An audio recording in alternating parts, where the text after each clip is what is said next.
کوشکاسپی پیشبینی دکه که ناتو اندامتیا سوید و فنلنده پسند بکه. داکیومنت نپنین حکمت امریکی دمالا جگری سروکی بری مایک پنس دا هاتنا دیتن. و هشکا سالی گفا کم خوارنه لحری من باکور و رشلات سوریا دخوا.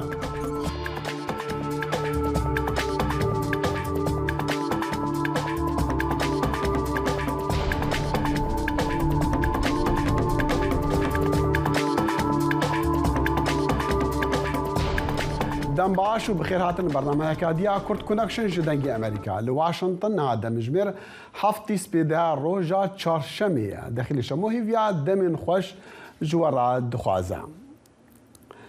بردفکا راگهاندنی یا کوش کاسپی کارین جن پیر کنفرانس تک روز دماوانی دا گوت امریکا هیوی هیا کو ناتو اندامتیا فنلند و سویده پسند بکه راگهاندنا کوش کاسپی پشتی گفای سلوکی ترکیه رجب طیب اردوغان بود دماغوتی دوی سوید به هیویا پشتگیریا ترکیه نبه پشتی خو پیشاندانا لپیش بالیوسخانا ترکیه لستوک هولمه و شواتاندنا کتیبا پیروزا مسلمانان بردفکا راگهاندنی یا کوش کاسپی گوت روش دماوانان لشکرین وان هر دولاتین اوروپی وک هوالبندان دخبتنو امریکا پا بنده به اندامتیا وان را.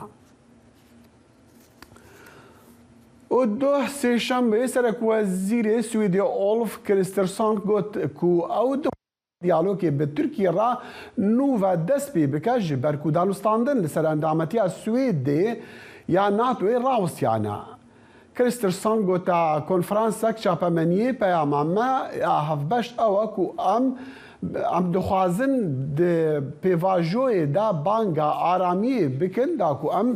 وگر نصر دانستاندنین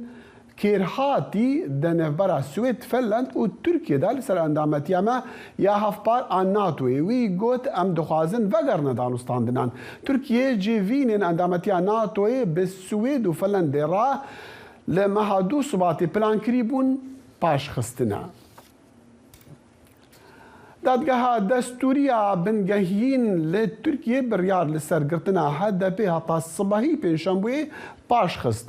بریا چند روزان جی رایدارن هدفی دوز لدادگاه وکرو دخواز کرن کو بریارا گرتنا پارتیاوان ورا پاش خستن حیات داویه هل بجارتنا لترکیه.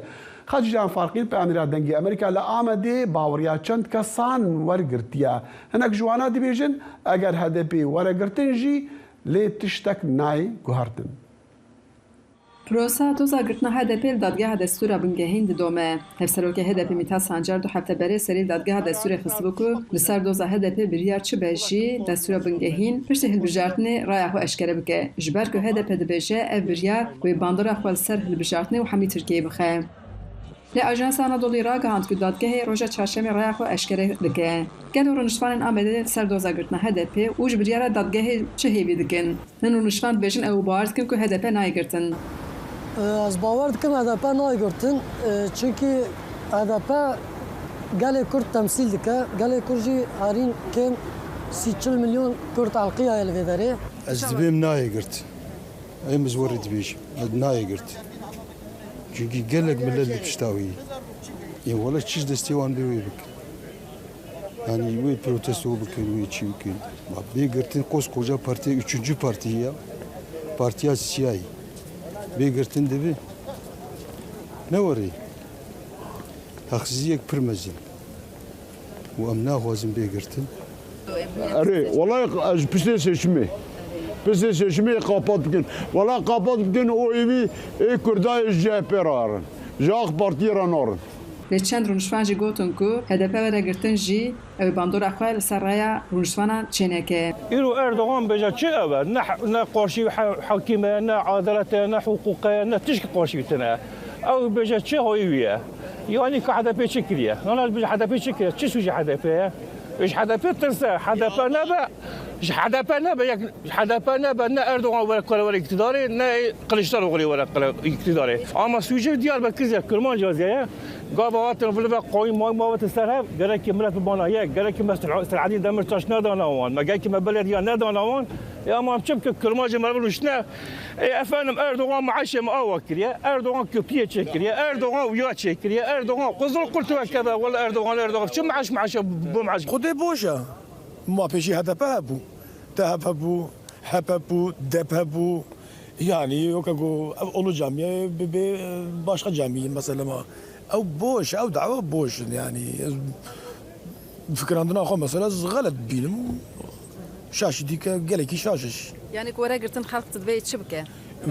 وي شبكه ما انا محقق بدنا في بارتي ام تصحني بدنا في بارتي ولا ازين دبي البرشتني بدا قرتني اول تخمين اخو ورد بيجن كيلو ايرو او اللي قارين ايرو بدا قرتني يعني او حتى كامل بدن قرتني خلق دي سدنجي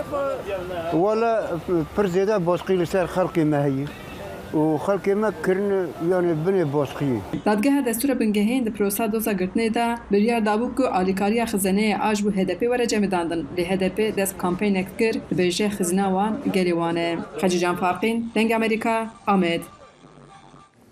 اللي سردو زاغرتنا هدپی و بریار دادگاه دستوریا بنگهین امیوانداریا بریز عبدالله دمیر باش شارداري بري نافچه سورة آمدي دكن كو نهاجو سويسرا نها راستوخوا بمرة ياكي عبد الله دم باش انتظانم تل الدرفي ودي تشالاكي كي دايما مدخواست مترى بحثي وي بريار وداخوازا قرتنا هدفي وداخوازين هدفي كو ورن باش خستن جبو بشتي هالبرجاتنا بكنا انتظانم تل الدرفي كاميراتا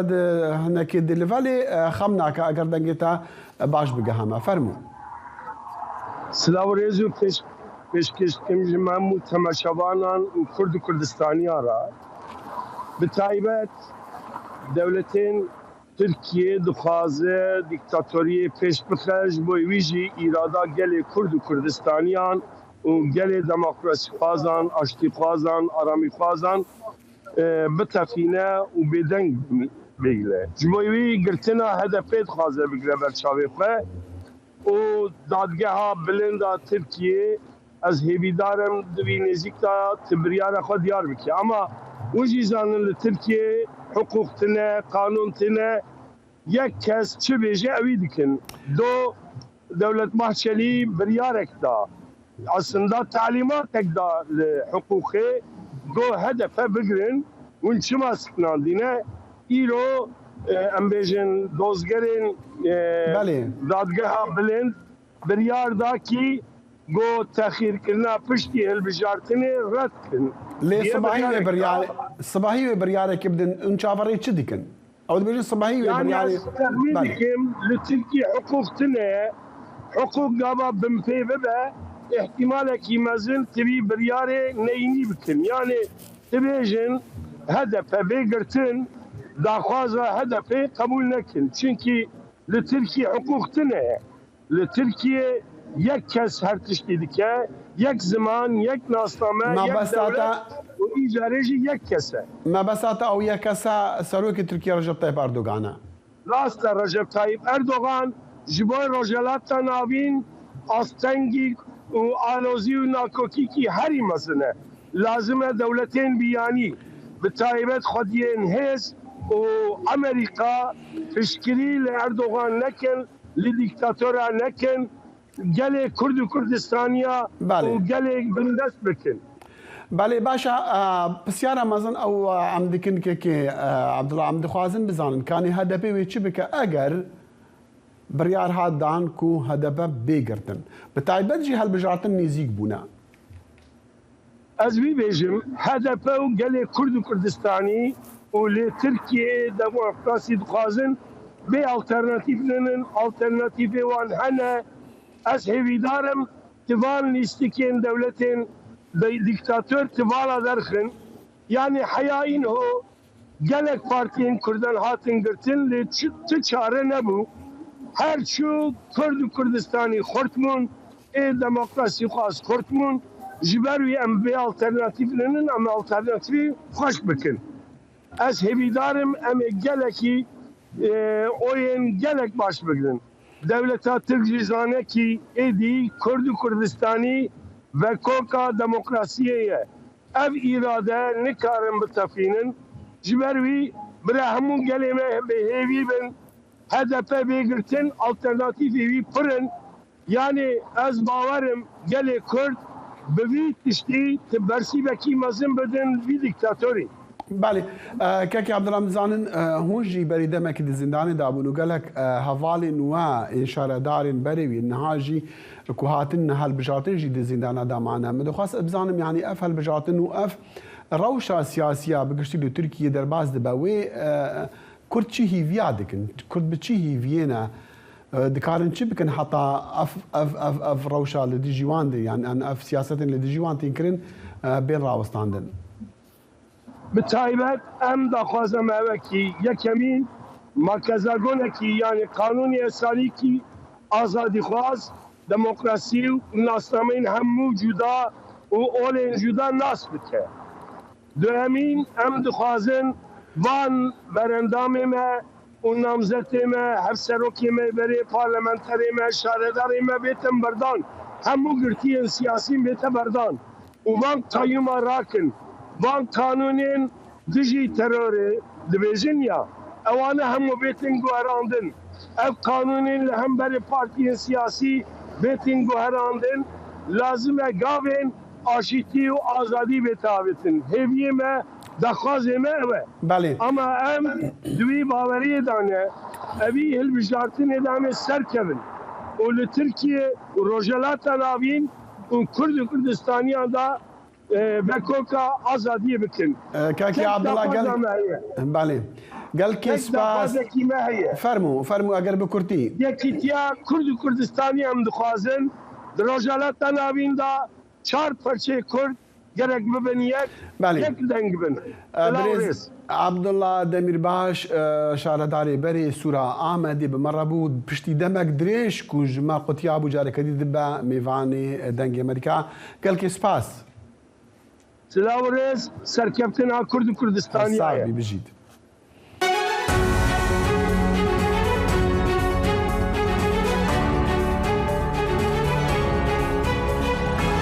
چاوی واشنطن بەرنامەیەکی هەفتانەیە لە بەشی کوردی دەنگی ئەمریکاوە ئامادە و پێشکەش دەکرێت من بەڵێن ساڵح هەموو ڕۆژانێکی هەینی لەگەڵ پسپۆراندا تاوتوێی گەرموگورترین بابەتی ڕۆژ دەکەین لە پەیوەندی بە سیاسەتی دەرەوەی ئەمریکاوە لەگەڵمان بن.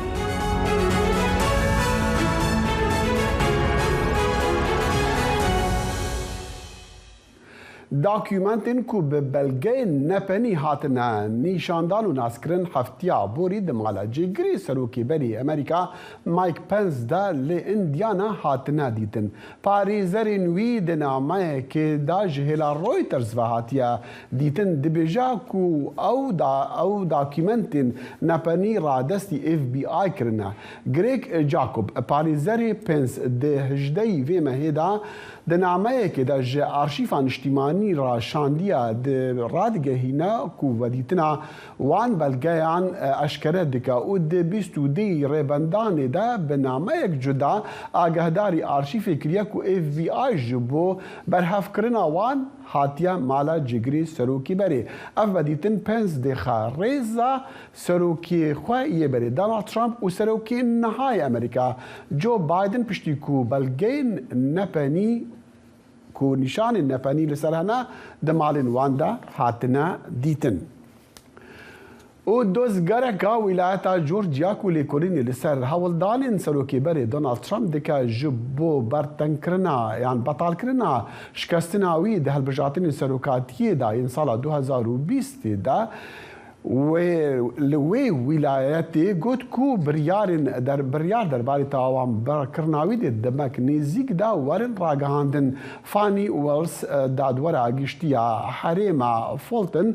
ده جوینا که دا لسر اشکره کرنا راپورتا دادوری گشتی تایبتی به لسر انجام لیکولینه او راگهاندن داوی بانگل دادوری دادگاه بلند ولایت رابرت مکبورنی کر کو لزیل اشکره کرنا راپورت بکا لی هوشیاری جی هاتنه دان کو لپاشا روژی تاوانبار وی بکار بن ادعا بکن کو بلافه کرنا بلگیان به اشکره زراری دیگهین ما فنوان و جزا کرنین عادل جی كاملا هرس جيغرا سروكي بري أمريكا قوت كو معافن جبر برنا زارو كان لسران سري ولاتي دي جير خطر و إيريشان دايا أفراغ هاندن هفدا مثال فقرا بين جيامين صالة رو versus ويف بو أو قانون كو معافي جبر برني لسران سري ولاتي دابين كربو.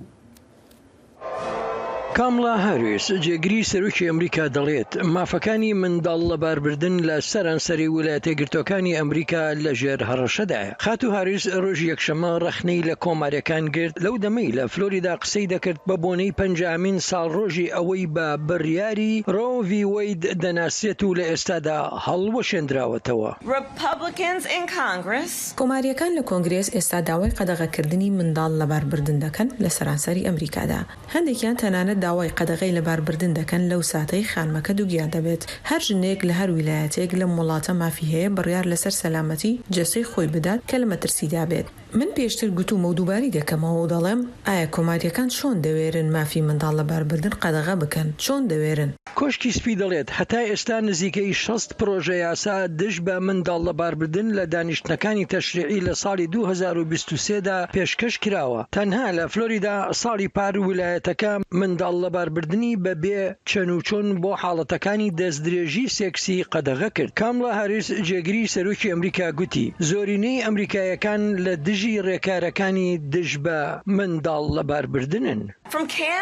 هەر لە کەنساسەوە بۆ کالیفۆرنیا و میشیگن و مۆنتانا و کنتاکی و هەروەها ڤێرمۆنت ئەوان بە دەنگدانەکانیان قسەیان کرد لە ناوەڕۆکدا ئەوان گوتیان کە نابێت کەسێک دەستبەرداری بڕوای خۆی ببێت یان ئەو بیر و باوەڕانەی بە قوڵی ڕیشەدا کوتراون ڕازی بێت لەسەر ئەوەی کە نابێت حکوومەت بە هاوڵاتیان بڵێت چی لە جەستەی خۆیان بکەن. ئەم ئاماژانەی کاملا هاریس جێگیری سەرۆکی ئەمریکا لەو دەمەدا بوو کە بە هەزاران کەس لە سەرانسەری ئەمریکا گرت بوونەوە و بۆنەیان ساز کرد بۆ گێڕانی بۆنەی فەرمانی مێژوویی ڕۆ ڤی وەید ئەوەی لە ساڵی 1973ەوە مافی دەستوری داهێژنان بۆ منداڵ لە باربردن و دادگای دەستوری ئەمریکا بڕیارەکەی لە مانگی 6 ساڵی ڕابردوودا هەڵوەشاندەوە. لە ویلایەتی ویسکەنسن ناڕزایان هۆڵی باڵەخانی پایتەختی ویلایەتەکەیان تەنی و داوای هەڵوەشاندنەوەی قەدەغەکردنی منداڵ لە باربردنیان لە ویلایەتەکەیان دەکرد. دەنگدەران لە ویلایەتی ویسکەنسن لە مانگی دوودا ڕوو لە بنکەکانی دەنگدان دەکەن بۆ بەشداریکردنیان لە هەڵبژاردننی بەرایی بۆ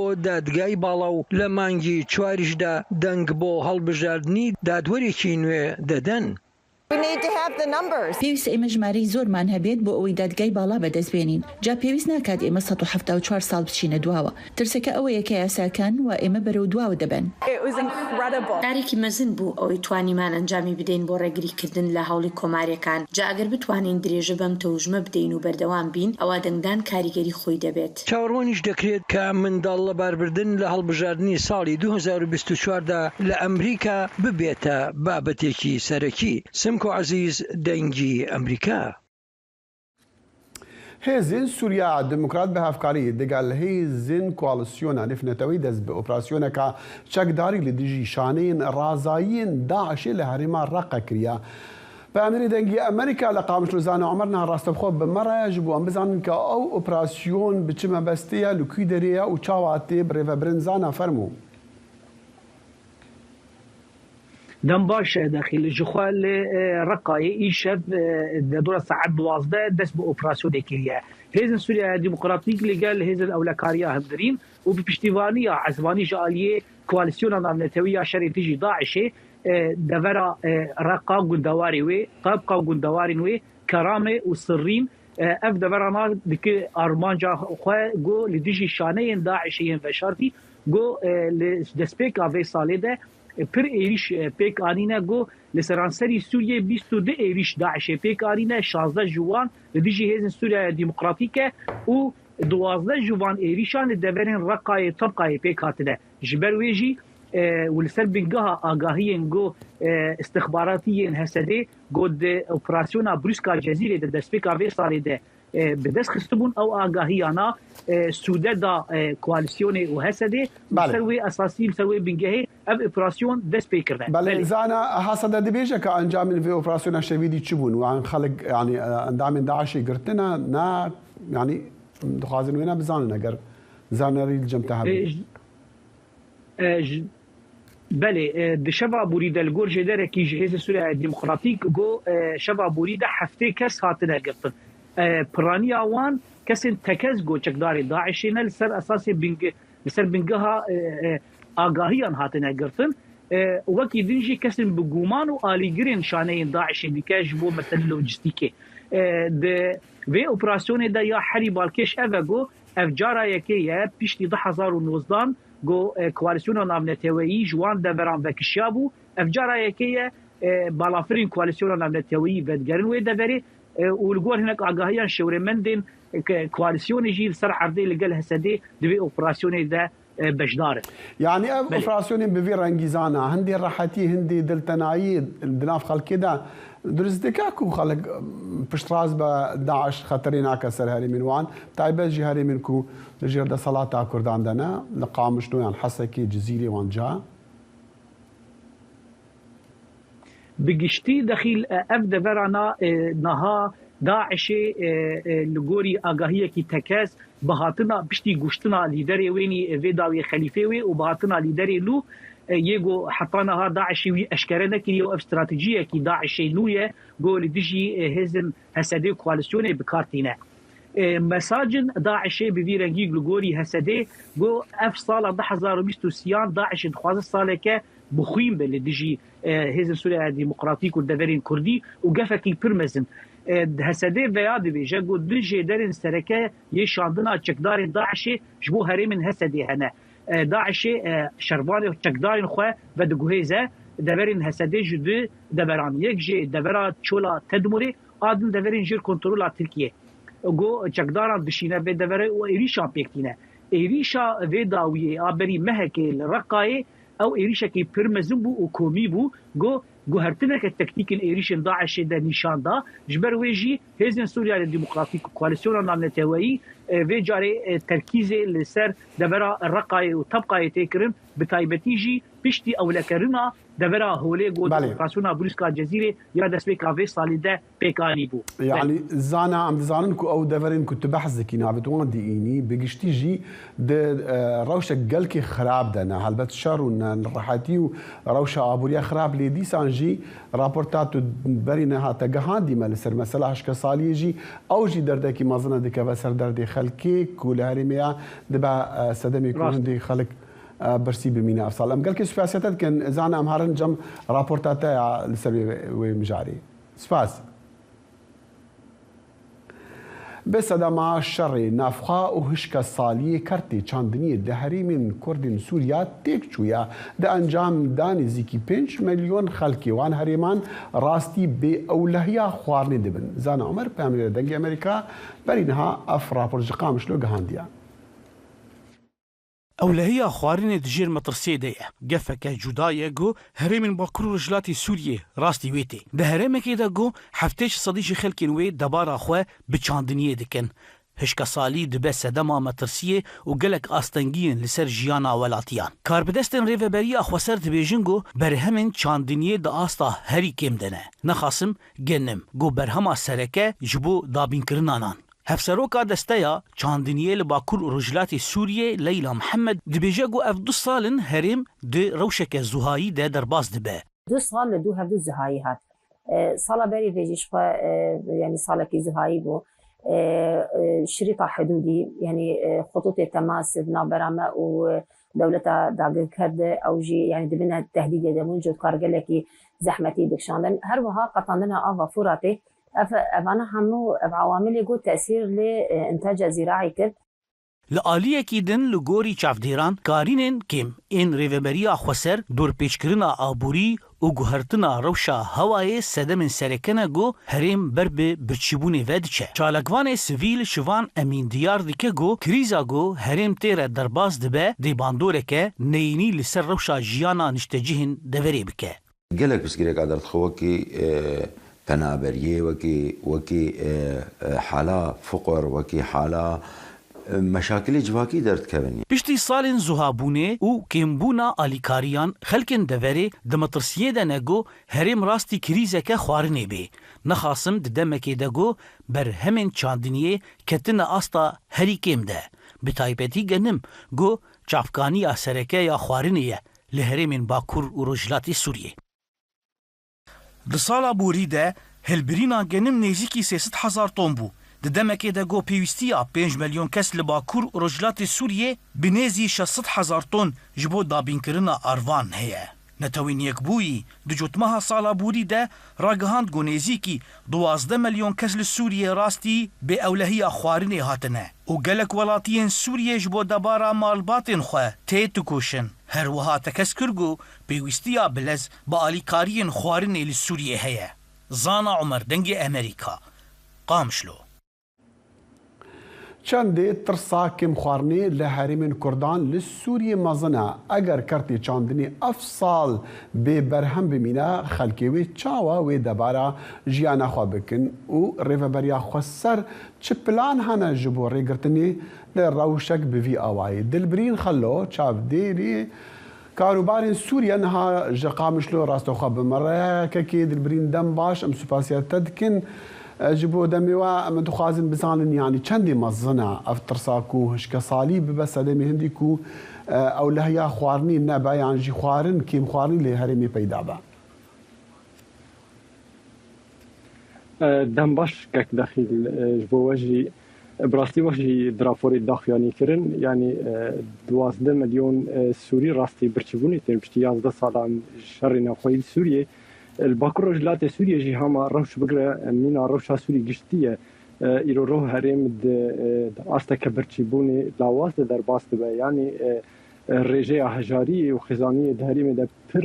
zêde dibe ro bi ro. Ev jî girêdayî gelek sedema sereke jî got xwarin li herêmê kêm dibe taybet genim got wek em bêjin zeviyekî stratêjî ye li herêmê û got bêtirî aboriya herêmê jî li ser genim ve girêdayî em bêjin hin di salê derbasbûyî de û îsal jî hişkesaliyek pir bi ser herêmê dihat ew jî hişt got dahatiyên genim pir kêm bibin ji 600 tonî 2019 de daket îro yanî di vê salê de daket teqrîben nêzîkî 180,000 ton. Pêdiviya herêmê jî xwe bi nêzîkî 600,000 tonî heye salane ji bo meselê nan û meselê tov. Li Bakur Rojhilatê Sûriyê jî ew qasî rêveberiya xwe ser kêm ezmûne dwarê rêvebirina krîzan de ew ezmûnê wê tune got krîzahanê derbas bike. Kekê Dilbirîn min dixwast berî wê nebezî em plana bikin û kanê wê çawa rêveberiya xwe ser yan jî li herêmê çawa wê ew rewş were çareserkirin yan rê li wê birsê bê girtin min dixwast bipirsim. Yanî eger mesela hişkesalî nebitinê li herêmên Kurdan be li tevaya Sûriye li Iraqê li gelek cihan de wê kêşeyên aborî kêşeyên kêm xwarinê kêm genim li hemû herêman çê be. Dibe sedemê hindî ku li wan cihan jî hûn nikarin genim yan keresêdiyê xwarinê bikirin yan bînin. Yani xelkê wan herêman wê çi bike wê ji ku derê ji wan re were kî dikare alîkariya wan bike ji bo ku genim her çawa bige wan. Bi rastî yanî pirsa genim îro ro biye pirsekî pir mezin de vê herêmê de ne tenê ser asta Bakur Rojhilatê ser asta herêmê tev dî wekte daxuya kirin lê ama di herêmê rêveberiya xwe ser di sedemin hene got hişt herêmeka wisa zengîn bige vê astê ji hilperîna genim yek jî xutkirina ava çemê Furatê, nebarîna baranê, rewşa aborî, dorpêşkirina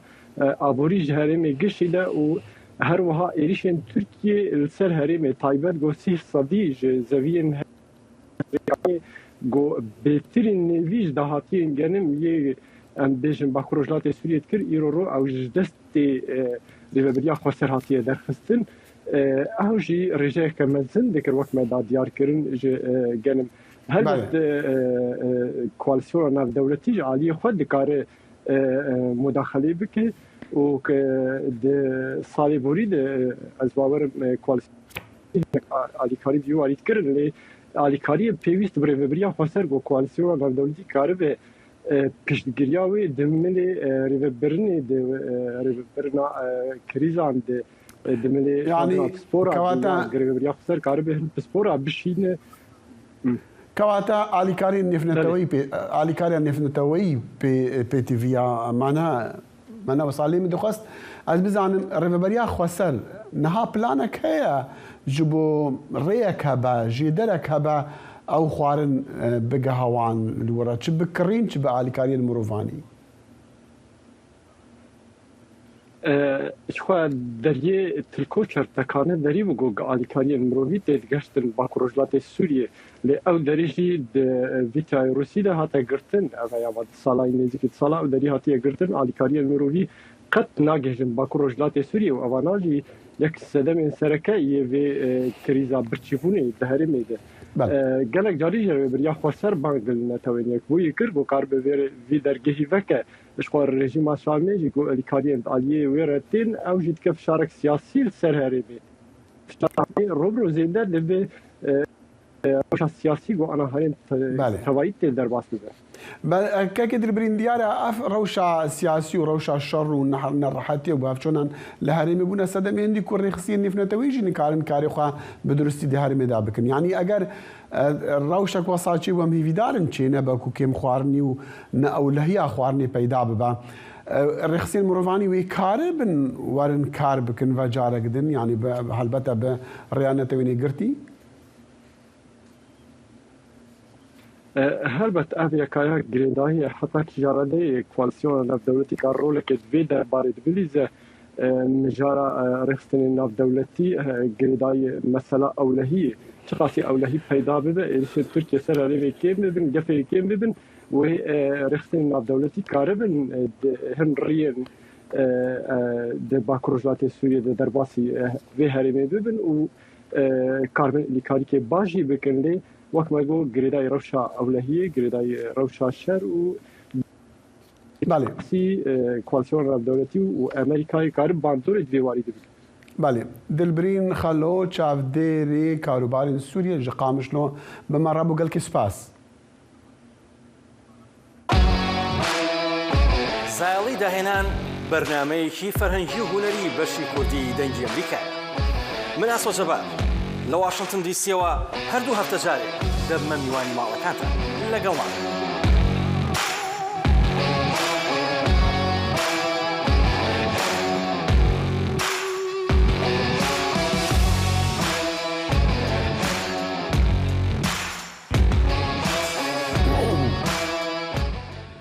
کۆمیتەی پاڵپشتی ڕۆژنامەنووسان سەرزەنشتی دەستگیرکردن و ڕاگررتنی ڕۆژنامەنووسی کەناڵی KNN سۆما خالت دەکاتن لەسەر سکاڵایەکی نەخۆشخانەی شار لە شاری سلێمانی و دەڵێت کە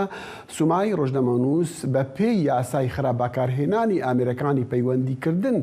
دەستگیر کراوە نەک بە پێی یاسای ڕۆژنامەگەری یان یاسای بەدەستهێنانی زانیاری کە دوو یاسای فەرمین لە هەرێمی کوردستاندا. ئێستاش سوماخان ڕاستەخۆ لە سلێمانی لەگەڵماندایە. سوماخان ئەم کاتت باش سوپاس بۆ کاتی جەنابەت خۆت چیت هەیە باز بکەی لەسەر دەستگیرکردنی خۆت؟ بەڵێ سڵاتان لەبێت سەرەتا سوپاس بۆ ئەم دیدارە من ڕۆژنامە سۆما خالیت کە ڕۆژی ڕابردوو بەهۆی بنکەی لەلایەن پۆلیسەوە دەست بەسەر کرام بەهۆی ئەوەی کە من ڕخنەیەکم لە نەخۆشخانە گرتووە سەبارەت بە چۆنێتی مامەڵەکردن و هەڵسوکەوتنیان ئیتر ساڵام لەسەر کراوە لەسەر ئەو بابەتەوە و دوای ئەمەش بە یاسای خراپبەکارهێنانی ئامێری پەیوەندیکردن و دواتریش ڕەوانەی سژنی ئافرەت. چەند لە زیندانە چەند ماوەی چەندێک دەست بەسەر بووی؟ بەڵێ دەست بەسەرکردنەکە مایشێک مامەوە من لە سژنە خۆی بڕیارەکە بۆ 5 ڕۆژ زیندانیکردن بوو بەڵام جاتر بە کەفالەت ئازادکرا. باشە حەزم دەکرد بزانم ڕێو شوێنی یاسایی بە پێی بڕیارێکی دادگا بوو یان پرسێکی سیاسی بوو بە باوەڕی جەنابەت؟ ئەمە پرسێکی ناشێتە چارچێ من ئێستا بڵێم ئەمە بە ترسێکی سیاسی بۆ یانخود بە بابەتێکی لایەنێکا ڕۆشتووە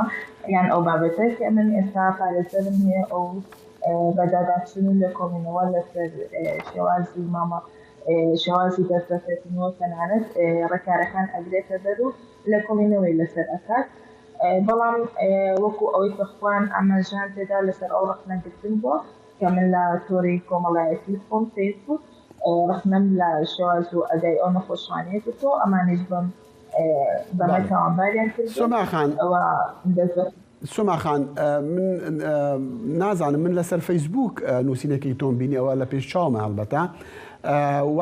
پەیوەندیمان کردووە بە کاربەدەستان و ئەوانەی نەخۆشخانەکە دەڵێن سۆماخان بێڕێزی لە هەموو کارمەندانی نەخۆشخانەی کردووە یعنی منش ئەوە لە پێشچاومە ینی بەڕاستی ینی هەندی وشەی تایە هەندێ قسەی تایەکە ئەگەر کەسێک یان چەند کەسێک لە نەخۆشخانێک لە شوێنێکی تریش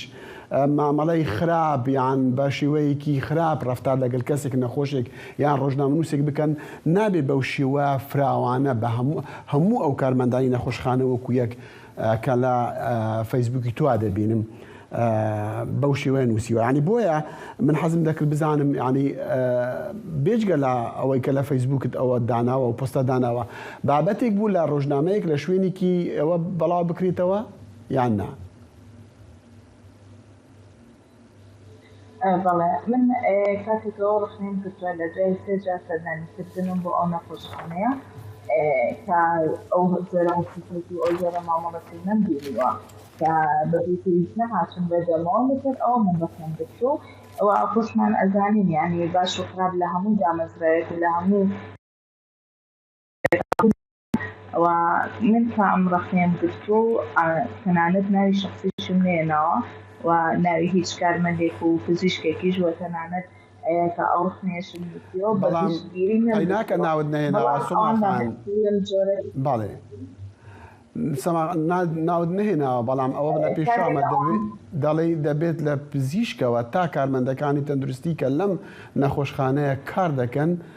بنێردرێنە ماڵەوە وەزارەتی تەندروستی خۆڵی چۆنیەتی مامەڵاکردن و ئەتەکێتی قسەکردنیان بکاتەوە تا فێر ببن چۆن لەگەڵ نەخۆش مامەڵە بکەن و بێڕێزی ناکەن یعنی ئەمە هەموویان وا دەڵێ نەخۆشخانەی شار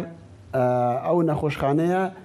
مێگەڵ بەڕێو دەباتن یعنی ئەمە قسەیکە ڕەنگە کارمەندان خۆ دەزانی زیاتر لە 1000 کارمەندی تایە لە هەموو چینێکەوە لە هەموو بۆچۆنێکی سیاسیەوەی تایە بەڵێ منیش باس ئەمە پێشتر ئاماژەم بۆ کردکە من بەدەم باس نەکردووە و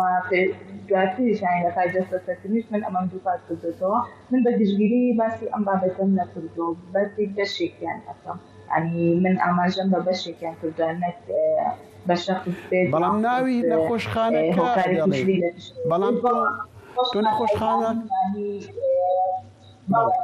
سۆماخان دەڵێ نەخۆشخانەی شار ناوەکانی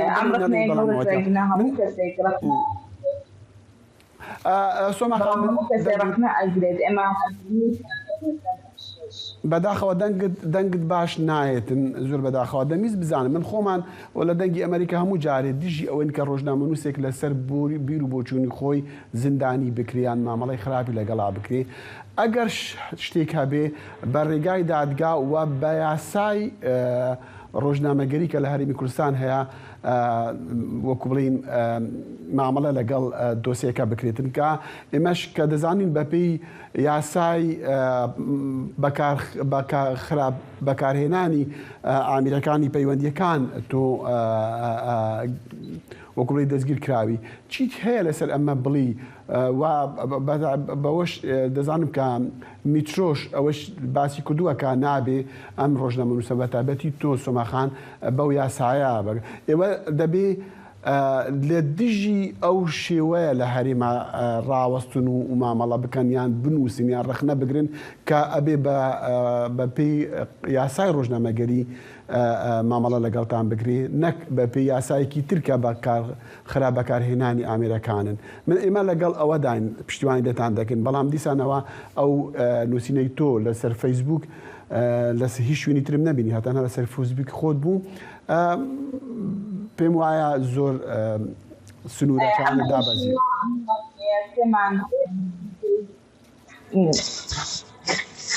بەڵێ ببوورە ئەم ڕەخنەیە نزیکەی پێشێستا بڵێن لە ئەکاونتەکەم دادرا ئەنی سێمان بەسەریا تێپەڕە بێت بەڵام ئەم سکاڵایە تازە ئەگەتە من و پەیوەندی ئەم پێوەکردم و منیش وەکو ئەوەی کە ئێمە ئەبینی کە لە هەرێمی کوردستان ژینگەیەکی لەبار نییە بۆ کاری ڕۆژنامەنووسی یانی بە هەر هۆکارێک و بە هەر جۆرێک بێت پێشەکاری بەرامبەرانەکەەوە دواتریش لە نێو دادگاکان بە یاسایی ڕۆژنامەگەری کار وە مامەڵە لەگەڵ ئەو ڕۆژنامەنووسە ناکرێت و یاسای خراپەکارهێنانی ئامێری پەیوەندی کە زۆردان لەسەر ئەو یاسایان یانی بەگشتی ئەوانەی کە دەستبەسەرەکرێت بەڵام دواتر بە هەوڵی جدی و بە هەوڵەکان ئەگەر بتواندرێت ئەو یاسایە بگۆڕێت و ئێستا من کە لەلایەن پارێزەرەکەم بەڕەشەڵا ئەو بەدەڵەتی لێکۆڵینەوە بۆ بابەتەکان دەکات ئێمە هەمومان ئەزانین یاسا ئەم یاسایە کە بۆ ڕۆژنامەنووسان کە ئێمە بینین یاسایەکی لاستیکیانی یاسایەکە بە هەموو جۆر و شێوازێک ئەتوانن مامەڵە بە ڕۆژنامەنووسانەوە بکرێت بۆیە بە یاسای ڕۆژنامەگەری کاری پێ ناکەن بەڵام ئێمە لێرە ئەبینین بەڵێ یاسا ئەبێ سەروەر بێت بۆ هەموو کەسێ بەبێ جیاوازی بۆیە منیش وەکو ڕۆژنامەنووسێ وەکو وەرتاکی ڕۆژتومەتە بەردەم دادگا کە بەپێی یاسا ماڵەکات زانیتەکەی دادگا ئەوەی کە یاسا خەڵکانێک بێت بتوانن بە هەر جۆرێک و مامەڵیان لەگەڵا بکرێن هەمومان ئەبینین کە چەندین تاوان ناکرێت چەندین گەردەڵداری سۆمەخان گەیشت زۆر سوپاس زیاتر کات دەرفەتمان پێ نادا ڕۆژنامەنووسی کەناڵی KNN سوما خالد زۆر سوپاس بۆ کاتی جنابەت بەداخوا کاتێکە ڕێگامان پێ نادە زیاتر لەسەر ئەو بابەتە بڕۆین زۆر سوپاس. پشتی دەربازبوونا پترژن 9 ساڵان بەسەر شەڕین هۆڤانەیین کۆمەڵا دەوڵەتە ئیسلامی داعشی ڕاهێشتا قوربانیین وان ئێریشان کوژە ئالی چەندین سازیە نفنەتەوەی وەک جنۆساید هاتیە ناسکردن ji derdê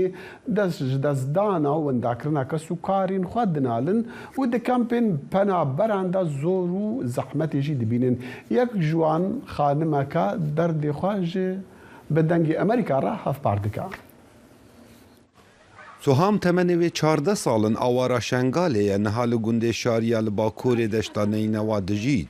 جبرکول سال 2014 دا جبال چکدارین داعش و ایرش هات سردوروانو هزاران مالباتین ازدی آواره بونه هرما کردستانه. بینج خوشکو براین وی نابینانن خودم پیدوین تایبتن و دایکاویان نخوشه. لسر رای اوان بربستان او یا بردوام لسر خواندنا خواه. مدرسه هاتی مسفراقه شوم غیر ما ابتعاون مالدنینا اما نابینن داکم ورم دماغ البالا از فراقه شوم غیر مدرسه هاتی موشول مالتكم و خوندینا من مینه هتا فراقه شوم و شول مالتكم. دم داعش ایرشکریه سر شنگاله به هزاران که جوجن کرنه سبایه و جاریه و هندک جوان کشتنو حتی نوکه چندین گورن بکم دناوا شنگال دا هنه کو پیش بینید کن او به سروشین بن کو لسردم داعش گل باران کربن اف چنده آستانگن هر مزانن کو کچن ازدیان وک پیدوی خواندنا خواه پریوه نبنو زیده باری چندین بربستندی استيعاب ناكل يعني شقيت تعبي شقيت بتلي والمال ضغط السر هنا جفيقي مثلا افتشتقي قلقي خرابة السروان ومستواي واني علمي المجتمعي ماذا بصورة عامة الزواج مبكر هنا يعني دردي مثلا قلق عن نسبة قلقش مجتمع في قيتشو يدوان زو بزوجي في سبيل جاي خلاص بشخور بس التريق جیانا ازدین شنگاله اوین آواره بون نها گلک بزحمته لو ما مالباتا سوهامه وصاد بیجید کو او جنجاری کار نافماله بکچا خواه دکن كنت جيني كار المساعدة عم بكن بس كتكار بيجني سوهام تشا مدرسة كنا مدرسة يجي كاب زحمتها هتا ساعات وان زنوتي فراغ بين جلك بين تشتكي مالي بعدي متكا زحمتها جيدي أخواتي وطعمي قال لك بزحمتها بين زارو كما هنا نادي نان كورونا داك وان ورم الدماغ سيريا شفاني وان أزم من الراتب أن ملكنا ما لا تشتنينا مآواري خلقي شنقالنا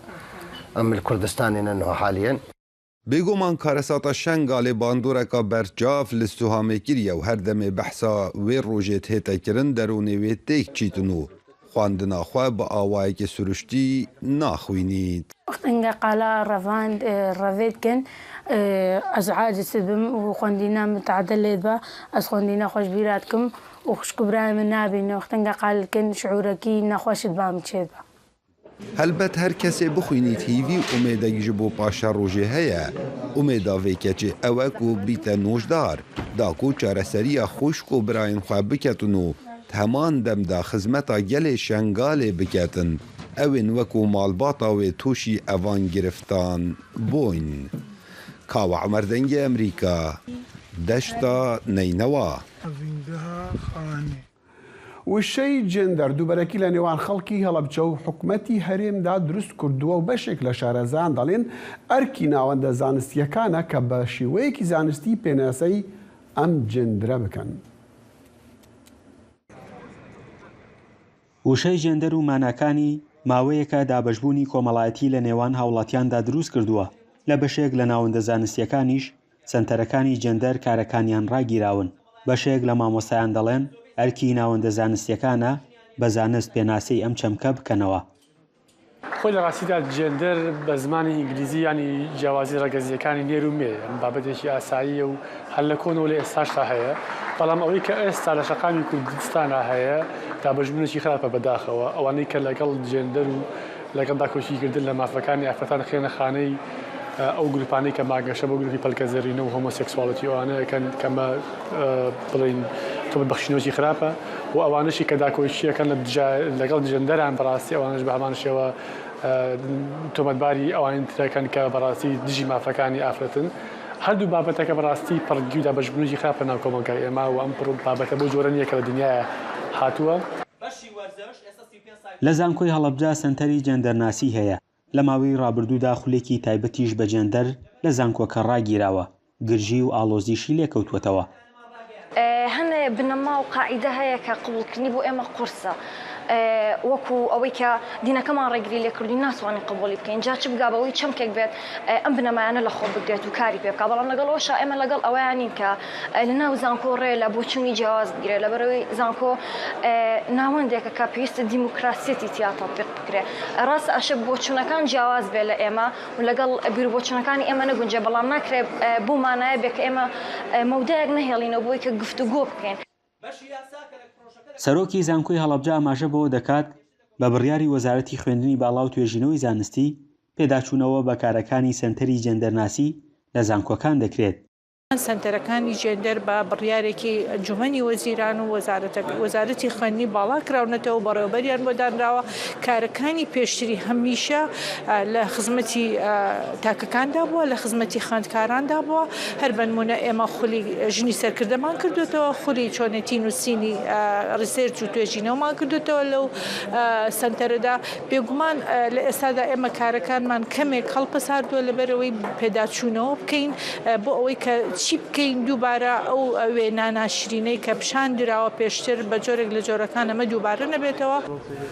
لە پارێزگای هەڵەبجە و لە ماوەی ڕابردوودا دووجار لەسەر پرسی جێندەر گرتبوونەوە ئەنجام دراوە. ئێستا بە بڕیاری ئیدارەی پارێزگای هەڵەبجە